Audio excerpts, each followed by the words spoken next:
Aujourd'hui, nous vous amenons au cœur de la République démocratique du Congo. Nous sommes au Kasaï central où le ministère des Infrastructures et Travaux publics, en collaboration avec l'Agence congolaise des grands travaux, ont effectué une mission d'inspection des travaux de construction de la route Kananga-Kalambambouji. C'était ce mercredi 26 février 2025 lorsque son Excellence Jacques Chikaï, ministre des Infrastructures et Travaux publics, a pris le chemin de cette importante route de soir du Grand Kasaï, la route Kananga-Kalambambouji. Signalons que les travaux de praticabilité ont commencé dans le village Kambondi et vont jusqu'à Kalambambouji. Nous sommes dans le village Tshisenge au PK39. Ici, c'est le point le plus chaud de ce tronçon. Rappelons qu'en date du 19 février 2024, une flaque d'eau avait élu domicile en ce lieu et avait provoqué un accident de circulation.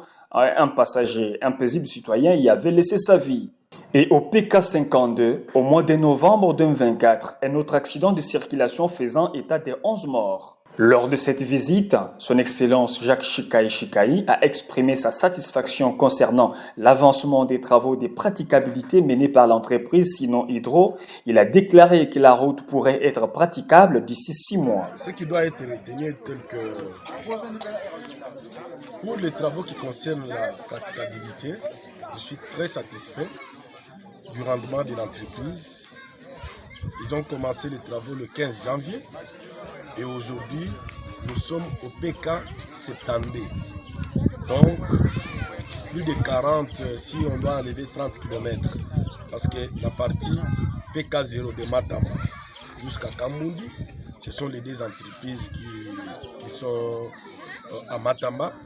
Maintenant, le reste des parties ici jusqu'à Kalambambouji, c'est une autre équipe qui travaille sur les travaux d'entretien pour une linéaire de 230 km.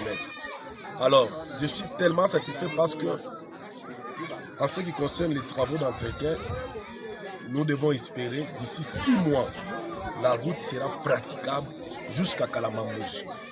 Alors, nous avons eu aussi des assurances de l'entreprise dans un prochain...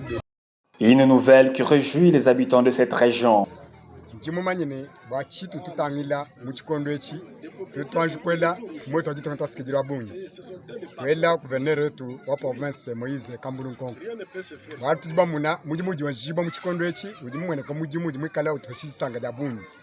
Cependant, tout n'est pas parfait. Le ministre a également exprimé ses mécontentements concernant l'inactivité des sociétés chargées des travaux de la chaussée, Sino 1 et Sino 14. Signalons que son Excellence Jacques Chikaï, ministre des UTPR, est un ingénieur BTP expérimenté en cette matière.